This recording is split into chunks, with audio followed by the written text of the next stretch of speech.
পৃথিবীতে একজন নবী এখনো মরে নাই, কি নাম? ঈসা আলাইহিস সালাম। উনি আসবেন ইমাম মাহাদির 7 বছর যখন হবে, তার গভর্নিং 7 বছর চলে যাওয়ার পরে আসবেন। ঈসা আলাইহিস সালাম যখন আসবেন, এসে দাজ্জালকে, অ্যান্টি ক্রাইস্টকে নিজ হাতে হত্যা করবেন। চিল্লায় বলেন ঠিক কিনা? এটা ছিল ঈসা নবীর দোয়া। এবার বিশ্বনবী কোন দোয়া করেছেন জানার দরকার আছে না নেই? বিশ্বনবী বলেন, লিকুল্লি নবীন দাওয়াতুন মুস্তাজাবা। প্রত্যেক নবীর জন্য একটা করে দাওয়া মুস্তাজাবা আছে। আলেম যারা আছেন তারা বুঝবেন, দাওয়া মুস্তাজাবা মানে এমন দোয়া যেটা কবুল হয়ে যায়। দোয়া করলেই, কথা বলেন, দোয়া করলেই কবুল।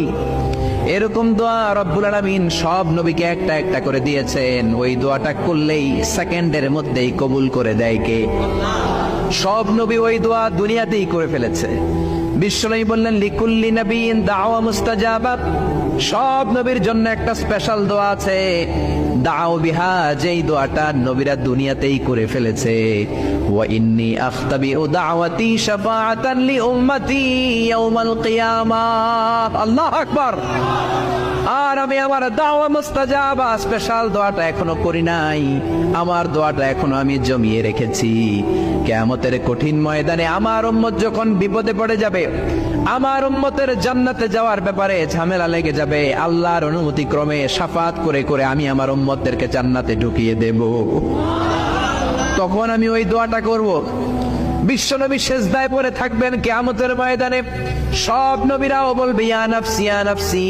কেউ যখন আল্লাহর কাছে যেতে পারবে না, সবাই মিলে বিশ্বনবীর কাছে যাওয়ার পরে বিশ্বনবী তখনও মাথা তুলবেন না। বিশ্বনবী কপাল ঠুকে কেঁদে কেঁদে বলবেন, রব্বি হাবলি উম্মতি। ও আল্লাহ, আমার উম্মতকে আপনি মাফ করে দেন। সুবহানাল্লাহ। আল্লাহ বলবেন, নবী ইরফা রাসাক, মাথা উঠান, সাল তুতা, আজকে যা চাইবেন তাই দিব। ইশফা তুশাফা, যারাই শাফাত করবেন আমার অনুমতি ক্রমে কবুল করে নিব। সুবহানাল্লাহ। বিশ্বনবী চাইলে ওই দোয়াটা দুনিয়াতেই করতে পারতেন অন্য নবীদের মতো, ঠিক কিনা? অন্য নবীরা যেমনি নিজেদের প্রয়োজনে ওই দোয়াটা দুনিয়াতেই করেছে, আমার নবীকে ওই রকম করেছে নাকি? তার মানে আমার নবীর আমাদের জন্য মায়া বেশি না কম? আমার জন্য রেখে দিয়েছেন ওই দোয়াটা, আপনার জন্য রেখে দিয়েছেন দোয়াটা, আমাদের জন্য দোয়াটা রেখে দিয়েছেন।